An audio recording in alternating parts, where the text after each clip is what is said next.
Welcome to the Brand and Hustle Podcast. I'm Darryl, and I'm here to get your sales game tight. And I'm Lori, and I'm here to get your brand looking right. Let's get to hustling.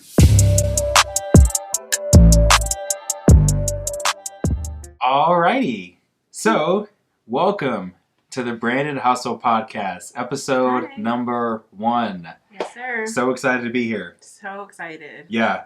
We are a duo, husband and wife duo. My name is Darryl Darks, and this is my lovely co-host, Lori Darks. Yes. Mm-hmm. And we're so excited to have this podcast. We're going to be talking about a lot of stuff around sales and branding. And right now, we want to take this episode to introduce ourselves to you, tell you about our backgrounds, tell you about our stories.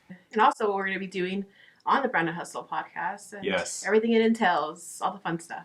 So why don't we kick things off? All right. And just let's tell people first why we're doing this. For fun. Yeah? It's just fun. Mm-hmm. Like, we love talking business together. Mm-hmm.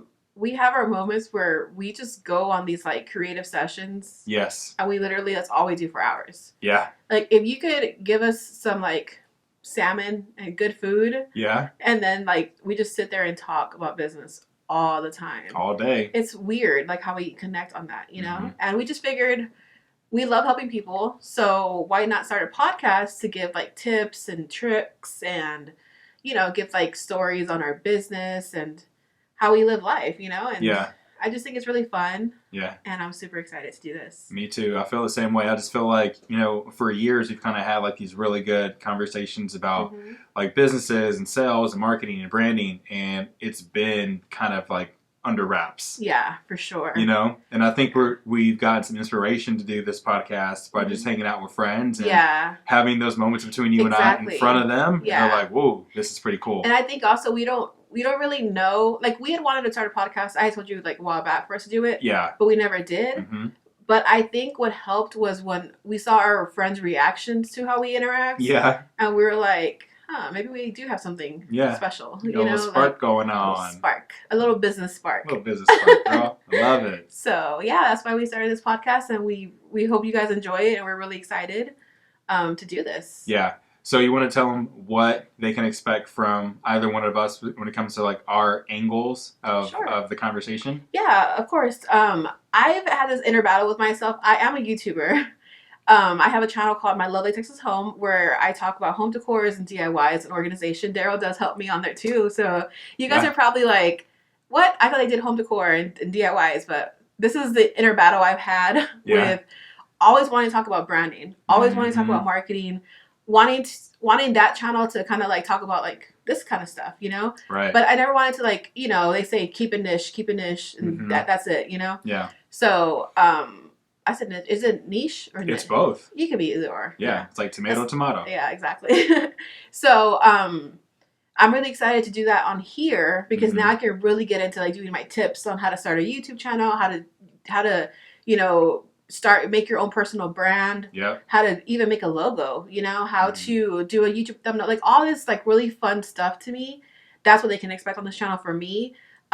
Tips and just, I don't know. I have so many ideas. Like my brain is literally like, it just goes and goes and goes, right? Yeah. I literally need to like write everything out on paper or on a computer because I just get so excited talking about this stuff. Yeah. Just like I do about home decor, but it's just like a different part of me. So I'm super excited for you guys to see this part. You guys have any ideas or you want to see anything, write in the comments down below. Yep, let us know. Or tell us at the Brand and Hustle on Instagram. DM us or comments and let us know what you guys want to see on the branding part as well as the sales part. Yeah. So what about you? And so that's what I'm bringing to the table. Yeah. As a matter of fact, the sales part. Yeah. So for, you know, people that want to know, like my background, it's all in sales, like professionally. That's all I've done since I've been working for the most part. And I have a lot of experience being a salesperson, being a sales manager, leading people, like smashing quotas and literally making millions. Yeah. I've done that before. So I want to give my thoughts and advice and opinions on sales and business because I think it can really help people. Yeah, I'm super excited because he's really good at sales. And I will say, too, he's gotten really good at marketing lately. Oh, thank you. You have, because there's times where people ask me for advice. Oh, my goodness.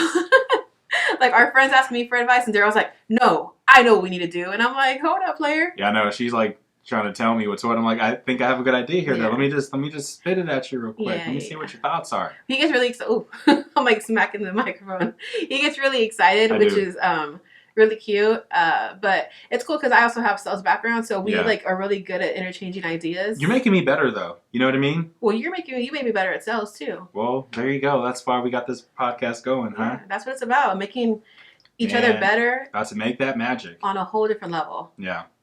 I'm so excited for this. Me too. Super excited. Give this video a thumbs up, guys, if you're watching on YouTube right now. Thumbs up. Yep. And share it also, because we're super excited for this.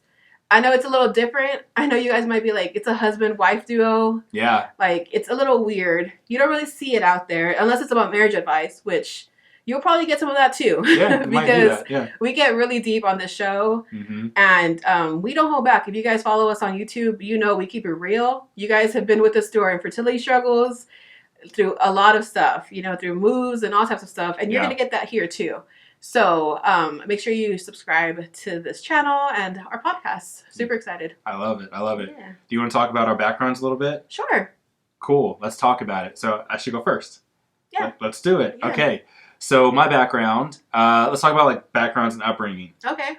So I'm an Austinite, Austin, Texas. One of like the only people that can actually say that they were born here. Yeah. If you go around asking people like, no, I'm from Houston, no, I'm from New York, I'm from Chicago, whatever, which is all gravy. Yeah. It's all great. But I'm actually from here. So born in Austin, raised out in Round Rock and Pflugerville. Oh, so sorry. The burbs. I was going to say a quick fun fact about you. What? You're getting embarrassed. What? But he actually used to be a little child actor. And he, oh my goodness. He had a big like billboard, a picture on the actual hospital that he was born at. It's true. Like, what were you promoting? Like, it was a picture of you promoting something? Okay, let's clarify. I happened to be born at Breckenridge Hospital. Yeah. But me being a child model had nothing to do with me actually being on, get it right, nothing with me having to, like, be born there. I know. It was just, like, a modeling gig, and they placed me there, and I was there for, like, years. I took that photo, like, in 5th grade, and it was up until, like, I was in 11th grade or something. That's crazy. Maybe 10th. Famous. It was up for He a while. also met Denzel Washington. Okay, I did. And he met my favorite, Sandra Bullock. Okay, I did. Which was super awesome. I did. What else you do? He gets so embarrassed. Not much. Not much. He gets so embarrassed. You can actually see him in the movie Hope Floats. Oh my goodness. I don't know what part. I'm going to have to try and look for it. He gets so embarrassed. I'm done. But it's really, really cute. Okay, I'm sorry. I digress. Okay, so yeah, that's part of my background too. Yeah. Being in front of a camera and doing modeling and acting for a short little while. Also really love music. But as far as like other stuff, family. So real dad died when I was 3. Raised by mom, stepdad, lived with my sister, and don't really have too much of a relationship with those folks. But what's really cool is that I'm really close with her family. Yeah. They all love me like a son, a brother, a nephew, all that good stuff. So that's really cool. Yeah. And so here we are, and we've been married for 10 years now. 10 years. We met in college. Yep. UTSA. Together 11 years, married 10 years. Yep. We moved pretty fast. You got it. Yep. And now here we are. Yeah. So super happy with life. Yeah, me too. Yeah.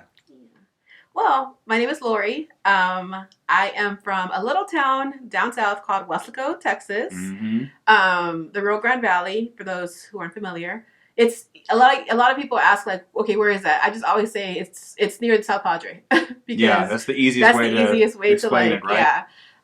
That's how it was at Pflugerville, by the way. Yeah, back in the day. I bet. Now I'm like, Pflugerville, keep it real. You know, it's like before it's like, oh, the Austin a area. slogan that doesn't exist that I made up. But anyway, I say the same thing even now with where we live. Yeah, just say Austin, and then when you get to really talking to somebody, okay, listen, let me let you know a secret. It's called Pflugerville. Yeah, exactly. Like, what are you talking about? That's what Weslaco is. Yeah, I grew up amazing parents.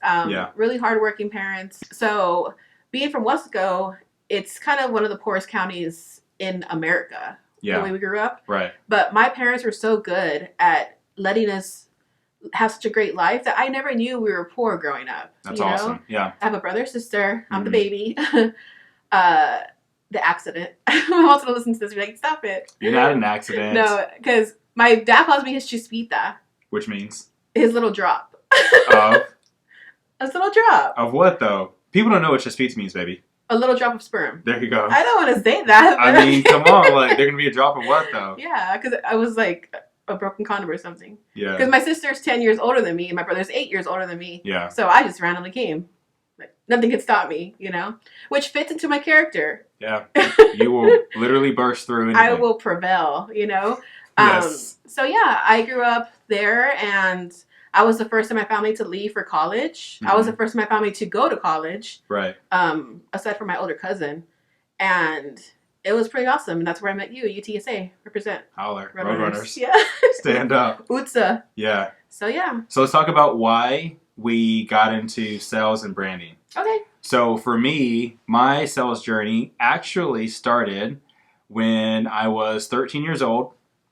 Here's a story. Mm-hmm. I'm 13 years old. I'm in 7th grade, and I'm sitting in class, and there's like 2 girls like off to my left over there.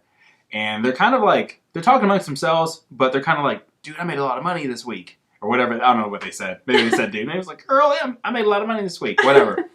And the other one said the same thing too. So it was 2 girls talking about how they made a bunch of money. And I'm like, how? Mm-hmm. Like, we're in 7th grade. We're 13. We have braces. Like, nothing has anything to do with it. But you understand what I'm saying. Funny. Like, we don't have cars. We can't get a real job. How are you making money? And they pretty much started talking about how they're making money and they're babysitting. And I'm like, I'm like, first of all, that's cool. I would like to be able to make money as well and like get video games or whatever I want to buy, at the time, shoes. And I was like, I can't babysit. I don't know any babies. Like, I am the baby in my family, and I don't know how to hold a baby, let alone like be left alone with the baby. Like, that's not realistic. I can't do that. So I was like, what can I do? Mm-hmm. And then from that moment, I just started thinking, like, what can I do to like make money, because they're making money, so it must be possible. And I went home, and I guess I just found myself in the garage and looked at the lawnmower and had like a aha moment. Mm-hmm. I was like, wait, people mow lawns. Yeah. I can mow the lawn. I mow my grandma's lawn. I mow the lawn at home. I know what I'm doing. I can do it. Yeah. So anyway, my first sales job was literally me making my own lawn mowing business in 7th grade. That's awesome. So I went door to door. I kept knocking. Hi, my name's Darryl. Can I mow your lawn? Hi, my name's Darryl. Can I mow your lawn? That was my pitch, and I would like go door to door with that. That's amazing. And I got a bunch of rejection. Yeah. For the first, like, I don't know, maybe 10 houses, and then maybe house 11, 13, 12, I don't know. Mm-hmm. I got it. You go, boy. I got me a sale. So that was my first close right there, just knocking on doors, and I ended up with a customer, and I got more that summer too. But that was my intro to like baby rookie sales right there. That's amazing. Yeah. And you dealt with that rejection when you do with sales, and it kind of prepared you, you know? Mm-hmm. So that's awesome. Because let me tell you this too, I was so confident my neighbor would do a deal with me, be my customer. I was like, dude, they don't mow the grass. And I knew that they paid somebody to do it. And I'm like, dude, they can pay me. Yeah. So I knocked on the door. You know what they told me? What? No. Oh. Get out of here. Come on. They didn't say get out, but I was like, okay, fine. But I kept it moving though, because I was going to find a way to get a sale elsewhere. So that was the very first time I got into sales, and I got into sales more so when I moved to Nike. Yeah. Because like I said, I'm from Round Rock, the Round Rock area. And back in 2006, they opened up the outlet mall in Round Rock. Mm-hmm.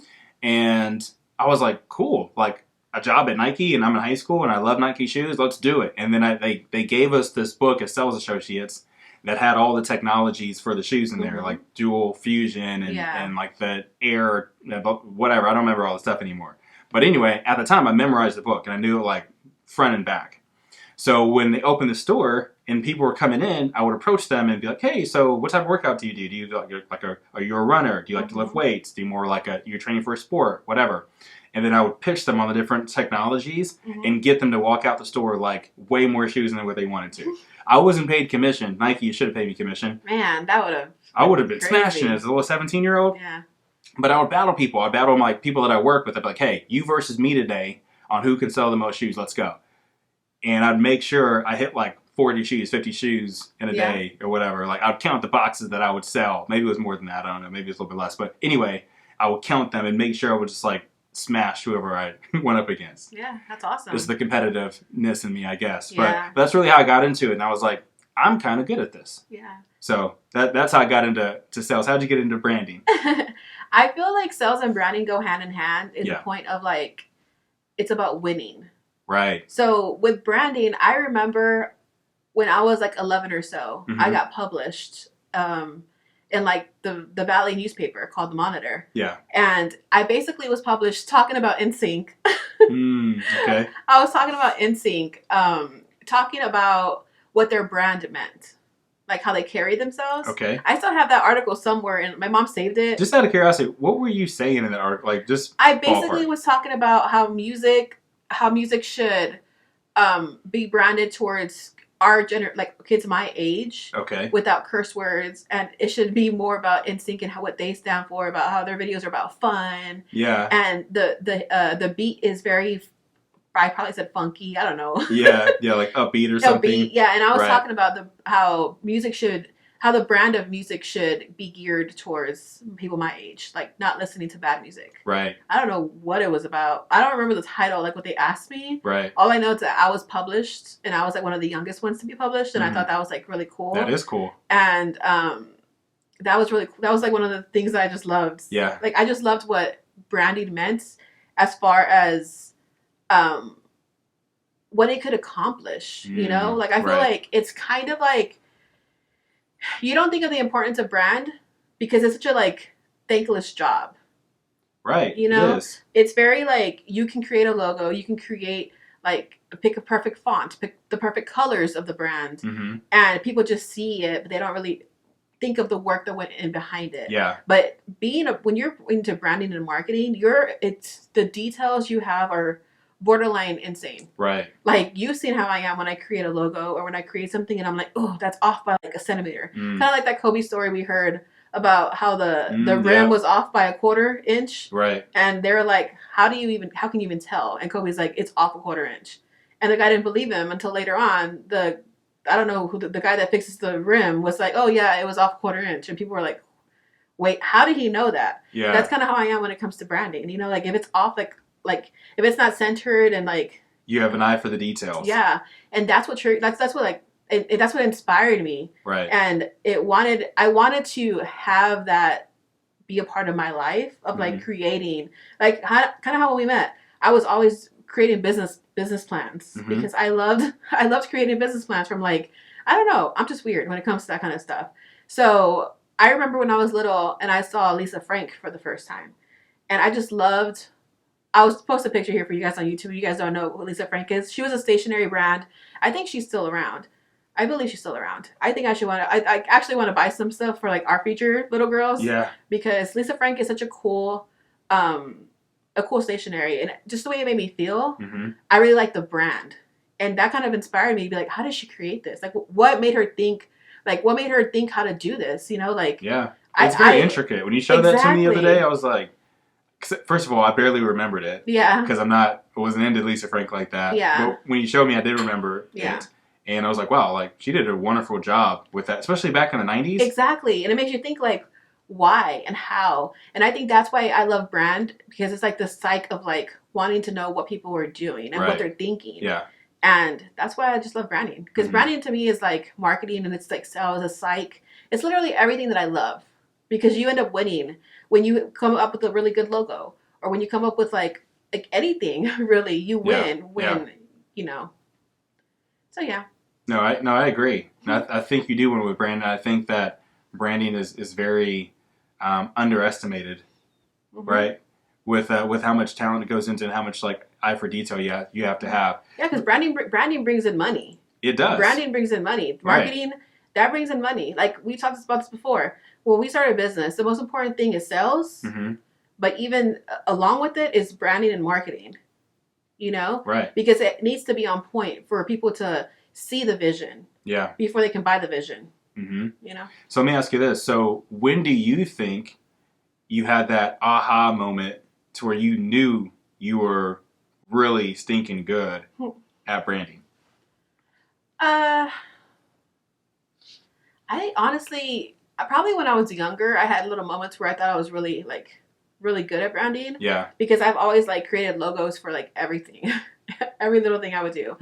But I would say in college, my professor, he really like understood my intricate. Like I was all about details. Yeah. And a lot of people in our class they weren't like that. Mm-hmm. So he respected that, and I think it was PR, but it also when PR is like the epitome of your brand. You know, like it was just a whole different level, like a whole like the brand of you. Yeah. PR was a little intense. Public relations. Yeah. I kind of like that I'm like more behind the scenes because I'm not about like that whole like, if you meet me in person, like a lot of my other subscribers have, I'm really awkward in person because I get so shy. Daryl always laughs at me because every time I get noticed, they're like, Lori, oh my gosh, Lori. And I'm just like, oh my goodness.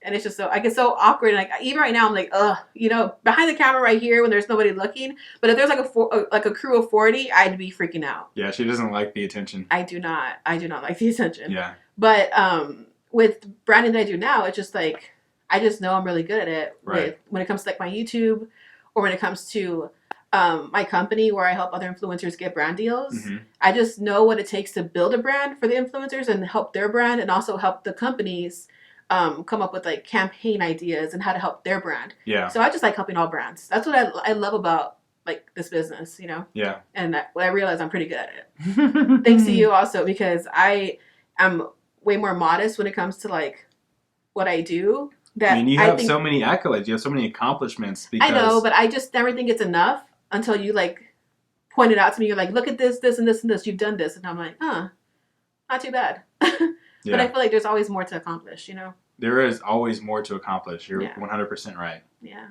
Yeah. So let's talk about when I knew I was nice. I love saying the word nice. When were you nice in sales? When was I nice with it? I feel like the moment I really knew I was good at sales was when we lived in Carrollton, Georgia. Oh, wow. A long time Old ago. School. Outside of Atlanta. Like, 20, 30 miles? 20 maybe, minutes. Something like that. Mm-hmm. And I'm working at the Sprint store, the retail store. I'd already been with Sprint, and I was selling, like, I don't know, maybe like 7 months prior or something like that. Close to a year. And I'm at the store now, a brand new store. And we're getting all these people coming in and not actually it was kind of slow, but the people that did come in, it was our job to like sell them because we were trying to like push Sprint in this area. It wasn't like there. Anyway, I knew I was really nice at sales when I started smashing it. Yeah, I remember that. I started like, awesome. I felt like I owned that store. Like literally, like there'd be like me and I don't know how many other people, like salespeople, maybe like 5 or so, whatever, that probably worked there at the time. Mm-hmm. But I exceeded quota way much more than them because I was just like so into it. Like I wanted to know all the specs of the phones. I wanted all the specs of the cases. I wanted to know like all the details of competitor plans. So when somebody walked in, I could walk them through what are the differences between them and us and get them to be like, okay, I need to go with you guys. Yeah. Right? So when I started like breaking records and I became the #1 salesperson in the country at that store, or at that place rather, or for the company, I knew. I was like, this is it. Plus, I really found another passion when I started training others around me, just for fun. Yeah. Not even because I was promoted or not because of any other reason. I was just like, let me just do this. And I did. I just picked the people that I thought were serious and I trained them. And when I got them to hit the way that I was hitting, I was like, yeah, this is it. Yeah. That's when I knew. That's awesome. Mm-hmm. So the other thing would be, so we talked about our backgrounds, right? We talked about branding and realizing where we're good. Let's talk about our inspirations. Okay. So let's talk about who and what inspires us when it comes to sales and branding, so people really know where we're coming from. So as far as branding goes, I feel like I'm not inspired specifically by a person or like an actual like branding expert. It's more so by businesses. Yeah. So like when I was little, I remember, of course, like the first place that you see when you're little is McDonald's. Yeah. And I remember I used to love their logo, and I was just like intrigued by who came up with that. Mm-hmm. Like it was weird, and like why did they pick red and yellow? Yeah. Those are a really weird combination of colors to put together.